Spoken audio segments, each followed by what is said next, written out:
All right, so exercise 10, this is from section 2.3. So we're asked to differentiate this function f, which is made up of a product of two functions. So we need the product rule to set this up. So given that h is equal to g of x times f of x, then let's first set up the template for the product rule from there. So then h prime of x would be equal to g prime times f plus g times f prime.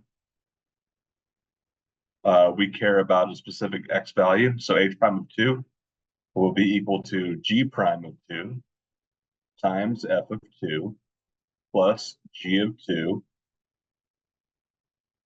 times f prime of 2.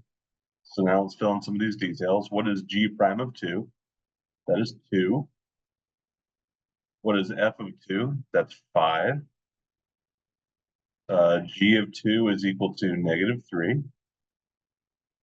And f prime of 2 is equal to -1/2. So all told, we get 10 plus 3/2, which is equal to 11.5, or 23/2, whichever way you want to express it. So that is the value of h prime. I totally blew past this h of 2. So if h of x is equal to g of x times f of x, then h of 2 is equal to g of 2 times f of 2. So what is g of 2? That is still -3, and f of 2 is 5.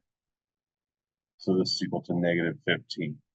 So we have a value of the function at this point, and we know something about its derivative at this point, which we need for part B, because we are asking for the equation of a tangent line. So I think it's,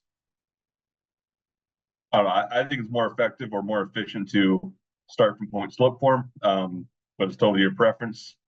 I'm going to use this, and I'm going to rearrange everything to set up slope intercept form, which probably looks a lot more familiar to most of us. So y minus y1 equals the slope m times x minus x1. So we have our reference point xy. That's basically what we just did in part A. So our reference value of x is 2, and our corresponding value of y is -15. So we got y minus -15 equals, I'll leave the m blank for a second because we actually know that as well.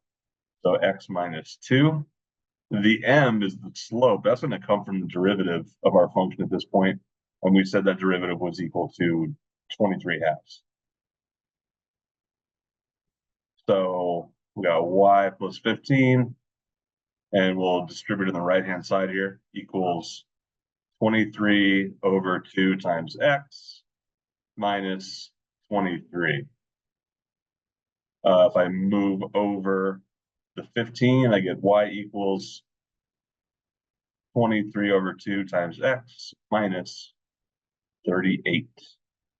So that is the equation that's the line tangent to our function h at the point where x equals 2.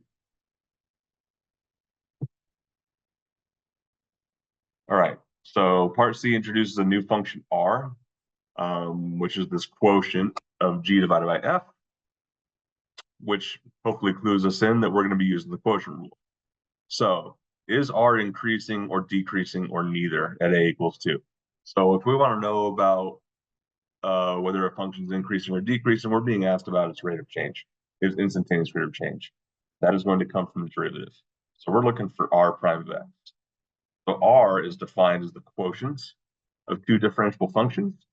So we're going to invoke the quotient rule. So r prime of x will be equal to g prime of x times f of x. One thing I want to point out as I'm writing the quotient rule is that same with the product rule we just did in part A, but also the quotient rule. You're probably used to seeing the function f written first. Though basically we're just kind of renaming the functions here. But the real thing that matters here is that the function in the numerator is what gets differentiated first. So g prime of x times f of x minus g of x, f prime of x, all over. I think you're probably used to having g of x squared in the denominator. What really matters is that that denominator function is the thing that is getting squared. So let's start filling in some of these details for r prime of 2.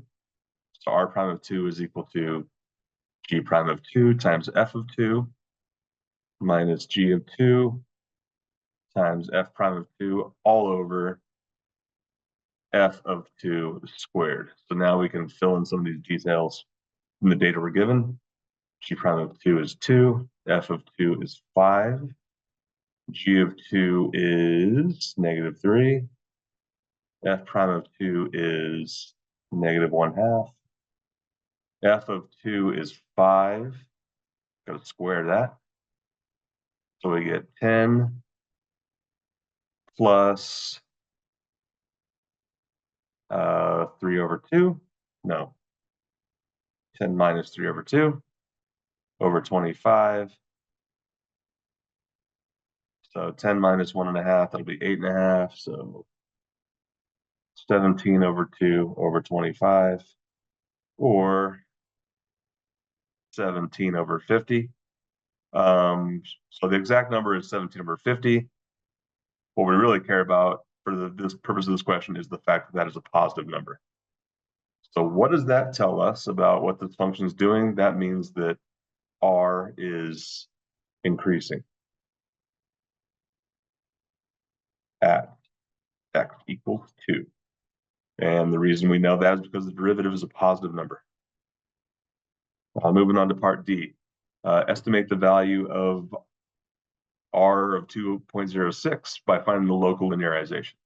So local linearization, that's going to come from the tangent line that we find from this point.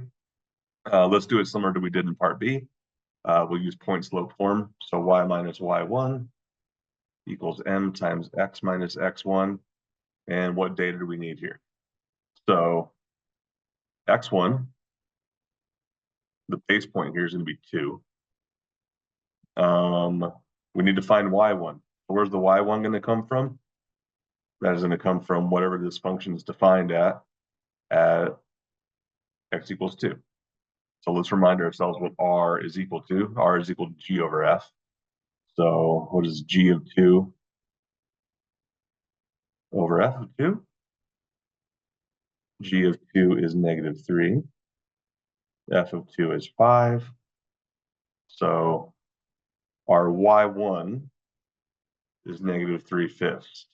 The last piece of information we need is m. Where's the m going to come from? The m is going to come directly from r prime of 2, which we said was 17/50. So this is all the information we need. Go ahead and fill in the details. Y minus negative 3/5 equals 17 over 50 times x minus 2.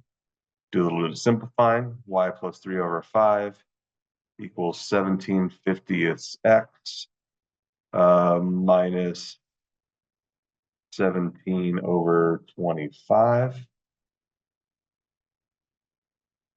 Y equals 17/50 x minus 17 over 25 minus 3 over 5. Last bit of simplifying here, let's hit a common denominator. So this is equal to 17 over 50x minus 17 over 25 minus 15 over 25. So all told, we get 17 over 50x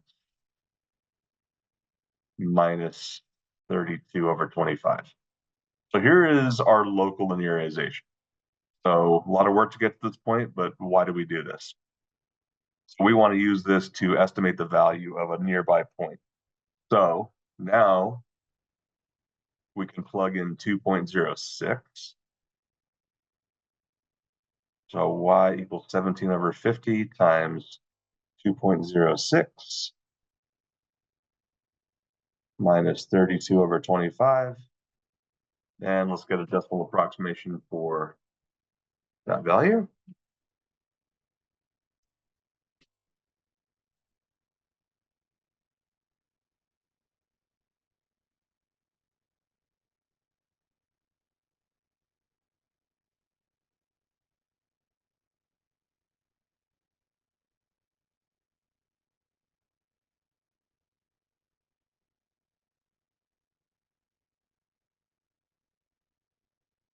I am getting negative 0.5796. So just to give ourselves a little bit of check here. We said the y value at the base point was negative 3/5, so that's about negative 0.6. We're getting a y value at this nearby point of a little bit greater than that.